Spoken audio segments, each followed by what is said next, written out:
Prime Minister Sira Wadi, face the nation.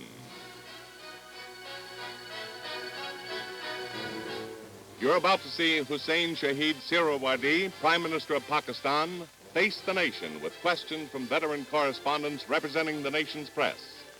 Chalmers Roberts, diplomatic correspondent for the Washington Post and Times Herald. Bill Downs of CBS News, and John Madigan from the Washington Bureau of Newsweek. And now substituting for Stuart Nobins from CBS News and Public Affairs, the moderator of Face the Nation, George Herman.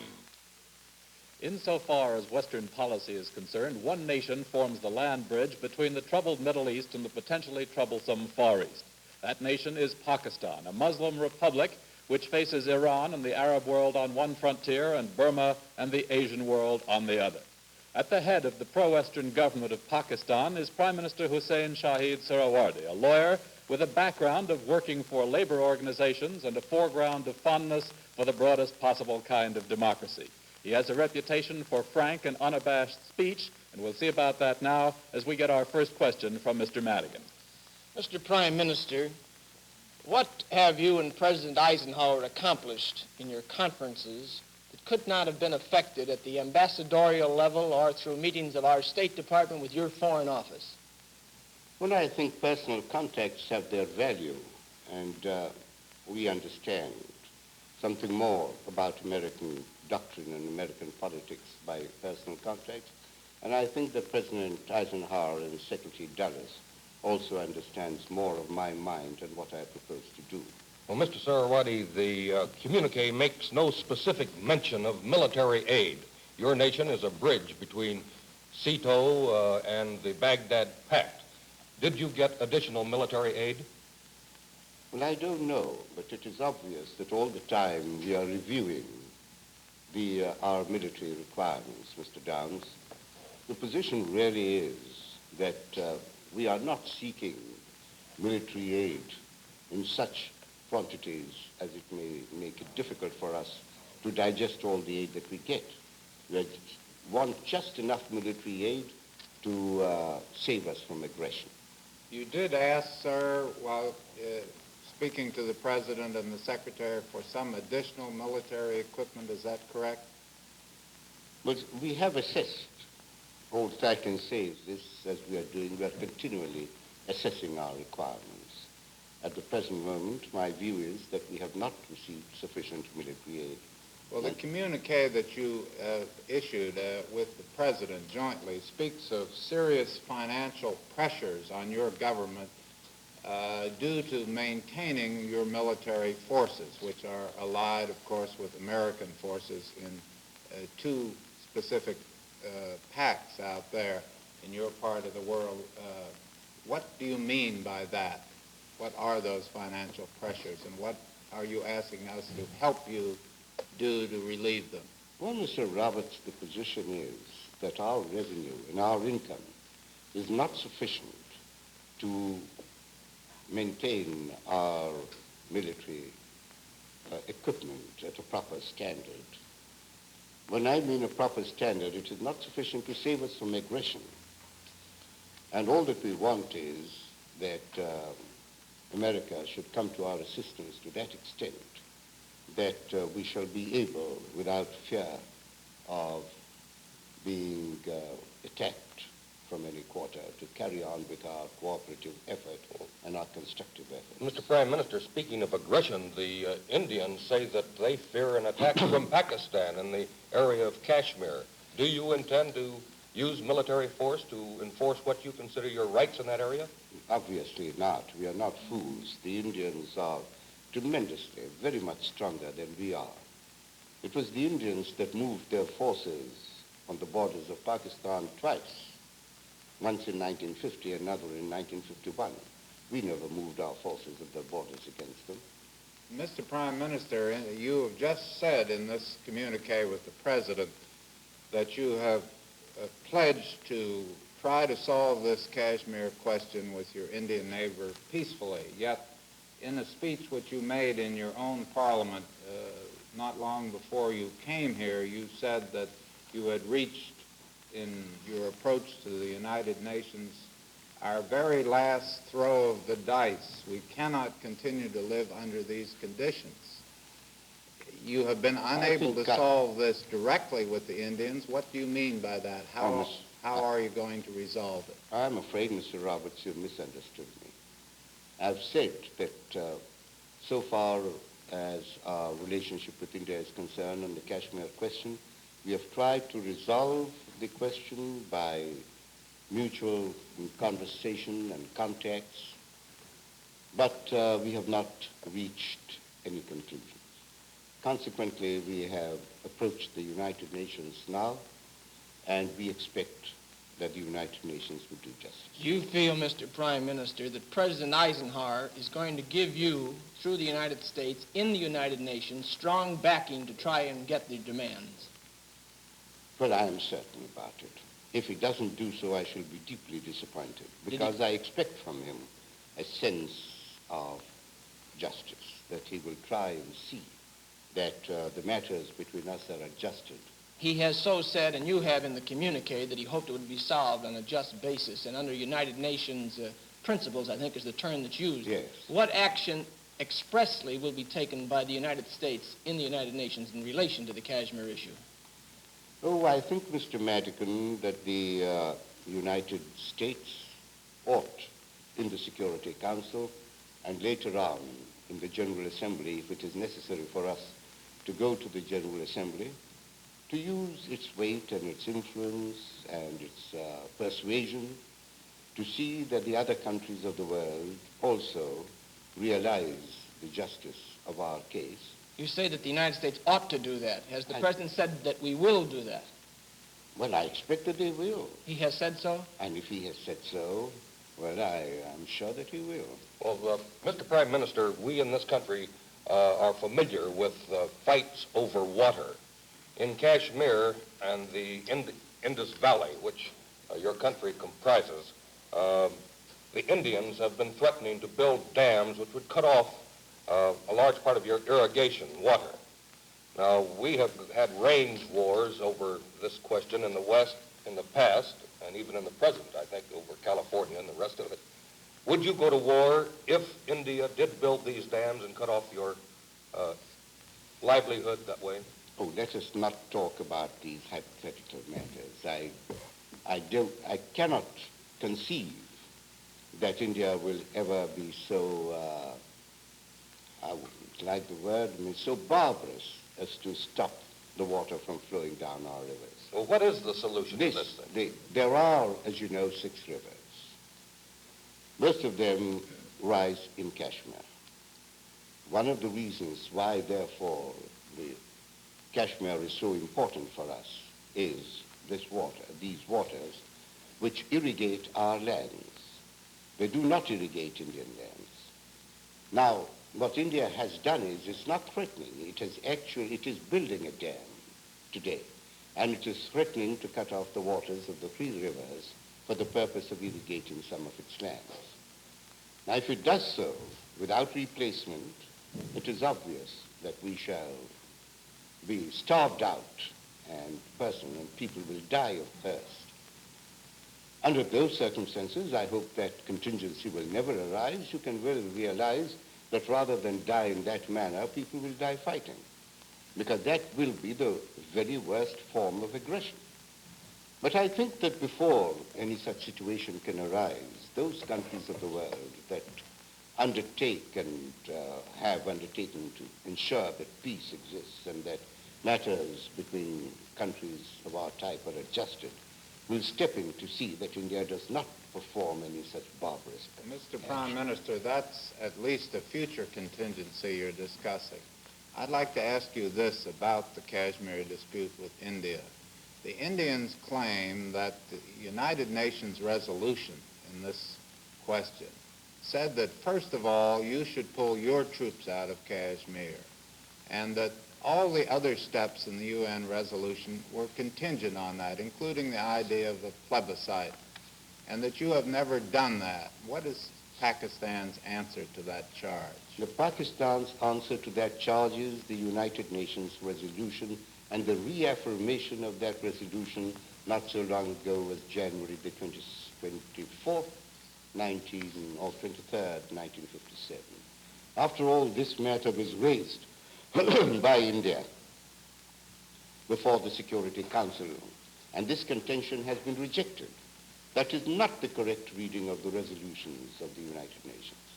These are nothing else but plausible excuses that are put forward by Mr. Nehru for the purpose of giving a semblance,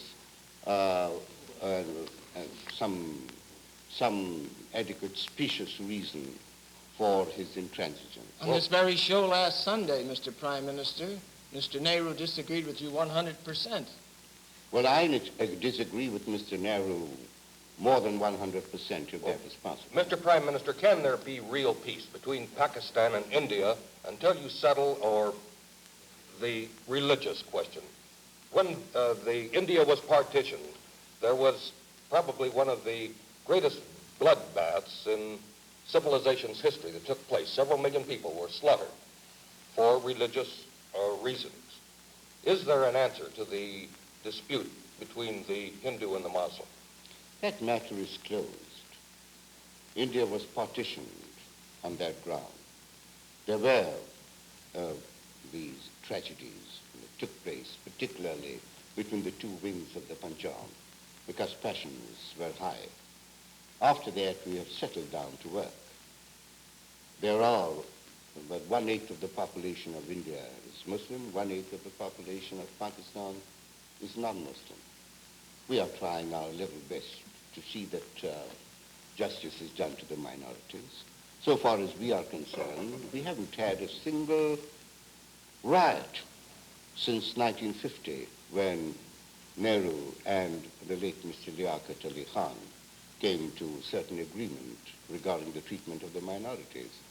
In India, I believe there have been as many as 402 riots from that time till now.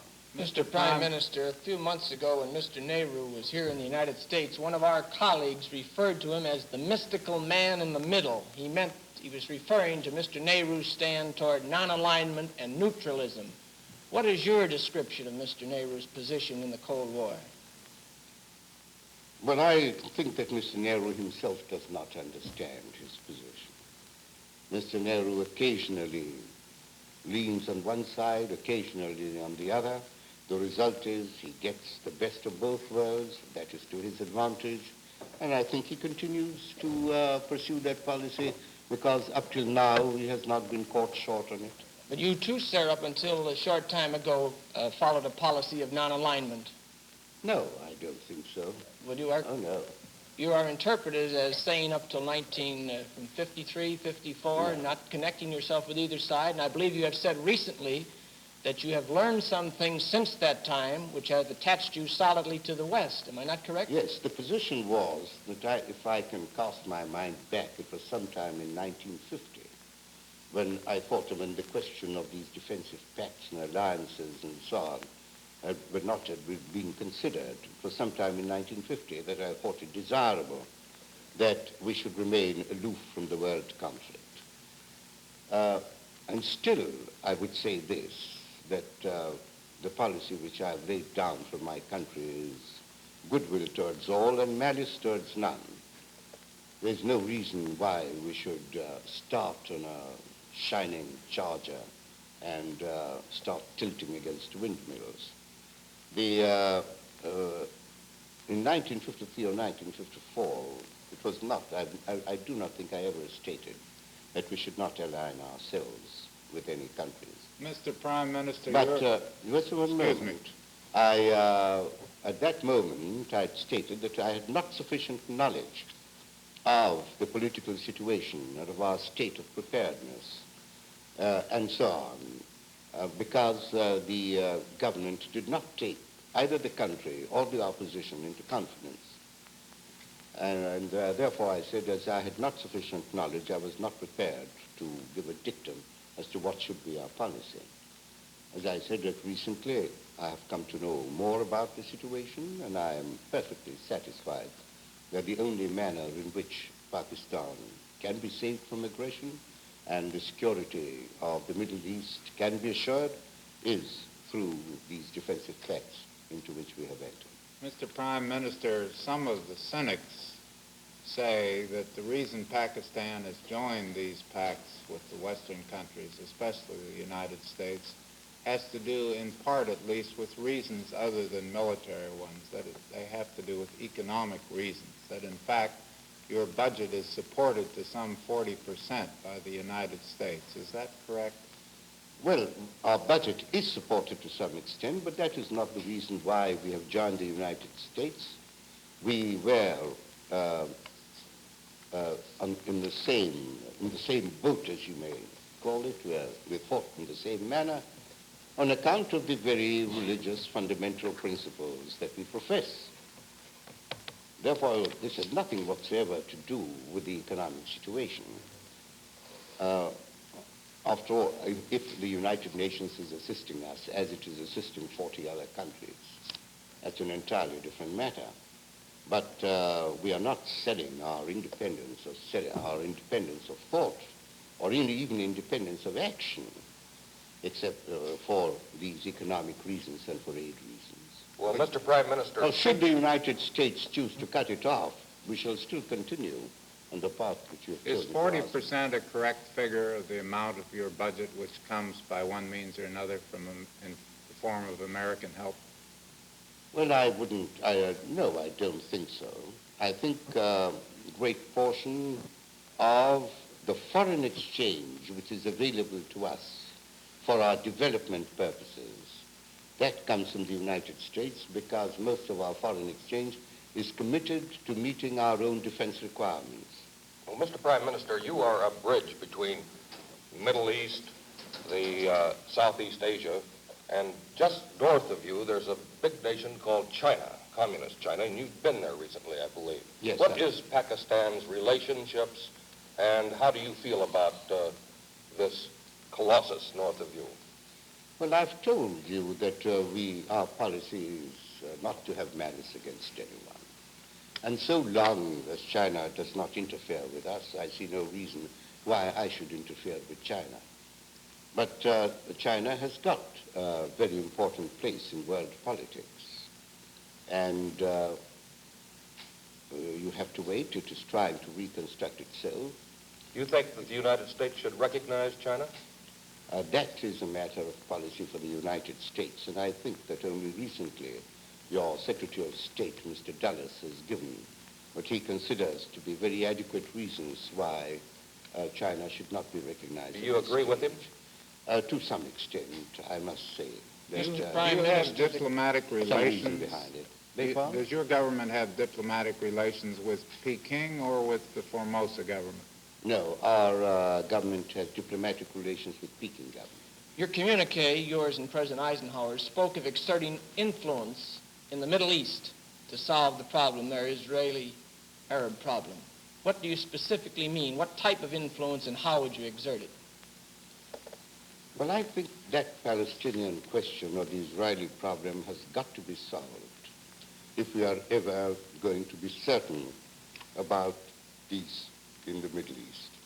And I think that it is the duty of all persons of goodwill to do whatever they can in bringing about a solution. What specifically can Pakistan or the United States do? Well, I think that they could bring the two parties together. They could try and reason with them. Outside the United Nations? Yes, outside the United In other words, you're calling upon the United States to act as an individual mediator in this problem? It could. How about Pakistan? Would you be willing to be a mediator in this problem? Yes, I think so. Well, there have been some speculations, Mr. Prime Minister, that you have ambitions to lead the Muslim world, or at least to pull it together. Mr. Nasser also has similar ambitions. Where do you stand in this struggle for the Muslim world, if there is one? Well, I think there is no struggle. If Mr. Nasser has got ambitions, well, let him pursue his ambitions. I have no such ambitions. All that I've been wanting to do is to bring the Muslim world together so that they can sit down at the same table, discuss matters amongst themselves, all these disputes which exist between the member nations may be resolved. With regard to international disputes, we may be able to put forward suggestions which may help to resolve them. And so far as leadership is concerned, My view definitely is that if any country desires to get the leadership of the Muslim world, then that combination, and namely the Muslim world coming together, is bound to fail. Mr. Prime Minister, how is Pakistan in a position to exert any influence in the Middle East conflict between the Arabs and the Israelis? When you have recently said of Israel, we have never recognized it and we shall never recognize it. You are entirely on one side of that controversy, are you not? Well, I'm afraid that that is the position of Pakistan, because I think that the creation of Israel was wrong. But after all, there is Israel, and everyone realizes that there must be an adjustment and an agreement between the Arab world, between the Arab nations that resent the existence of Israel and Israel itself. Now, an agreement of this nature connotes that they recognize the existence of Israel, that they recognize that if there's an agreement between the two parties, then that one of the parties is not exterminated. You would advise all the Muslim nations to accept Israel as a fact of life? I'm afraid there's no other alternative. But there's no reason why Pakistan should recognize its existence as something that it's a fact. It's a very unpleasant fact. Mr. Prime Minister, doesn't your discussion here regarding China, Israel, Egypt, all these countries, the United States, Russia, you say don't tilt at windmills, don't start a war. Does this not place you a little bit in a position of similar to Nehru's, of non-alignment, like everybody? Oh, no. No. On the other hand, we say this, that if there is aggression in respect of any of the countries with which we have agreed, it will be the duty of Pakistan to enter into the fray. So you're saying then that all these pacts are only defensive pacts, They are defensive and that no moral or economic pressures should be brought to bear on any of the parties in the communist sphere of the world? Well, I'm sure that that must also be the policy of the United States. Is it your policy? Not to have aggression. But is it your policy to bring other pressures to bear on these nations? Well, I think, as I do not believe in their ideology, I think that we should try and see that they conform more to the things that we believe in. And possibly there are internal pressures, as you can see, now visible in these countries, from which one can hope that there is going to be a change in the internal policy of these countries. Mr. Prime Minister, Excuse me, Bill. Mr. Prime Minister, you personally are pushing for wide general elections in your own country, yet one of your neighbors to the south, another distinguished Muslim leader, Mr. Sukarno, has said that he thinks that the people of Asia are not yet ready for this broad kind of democracy. What is your answer to that? Well, Mr. Sukarno might speak for his country, but not from ours. I think that we are. I think that the British have given us sufficient background, Mr. Hearn. They have brought us up in that atmosphere of democracy. If I may follow your line of thought, then you do not feel that the Dutch people gave the Indonesian enough of that kind of background. I wouldn't like to go into the internal history of Indonesia. oh, Mr. Prime Minister, do you fear in your own country an ideological invasion from the North? In other words, do you have a political threat of communism in Pakistan? Well, I must say that attempts have been made to infiltrate into our country, and there has been a certain amount of spread of communism, and unfortunately, communist countries themselves have not, to that extent, directly interfered in that or have infiltrated, but have utilized neutralist countries. You're saying, are you saying, sir, that this communist threat of subversion is coming through the Indian Communist Party rather than centering, say, at the embassies of the Soviet Union and the Chinese communists? Well, it's rather an embarrassing question, you know. But there is no question about it that there are Indian agents in our country that are preaching communism amongst our people. Well, Mr. Prime Minister, recently our ally, Britain, changed her mind, or at least diverted from our policy to liberalize her trade with Red China. Are you also going to liberalize your trade with Red China? Well, we have been trading with Red China to some extent. We have been selling it our cotton. We have been taking from them coal, which we need.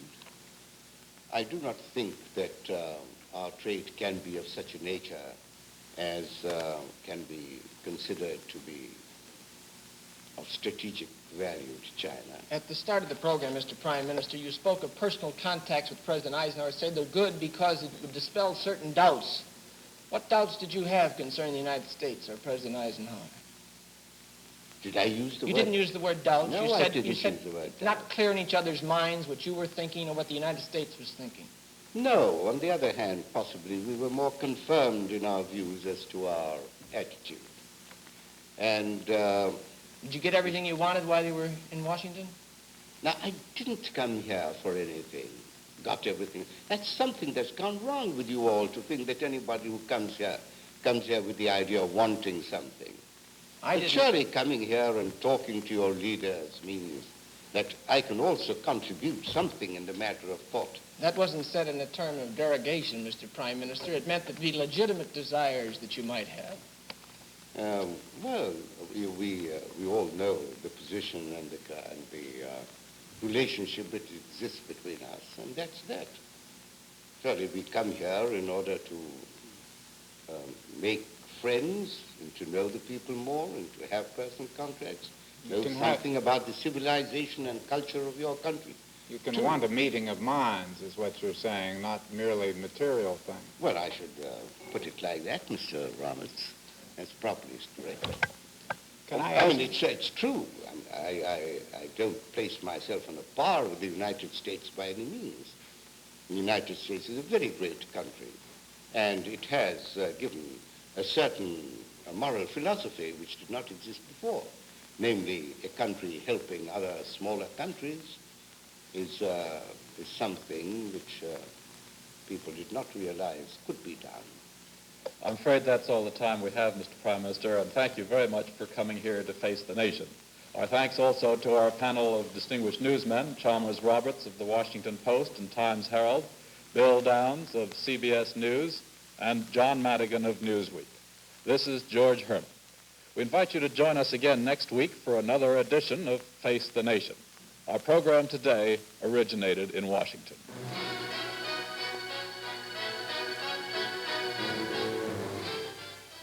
CBS Television has presented Face the Nation, produced by Ted Ayers. Associated in production, Beryl Denzer. Directed by Jim Silman. Today on this CBS Public Affairs program, you saw the Prime Minister of Pakistan, Hussein Shahid Sirawadi, face the nation. Al Stepler speaking. This is the CBS Television Network.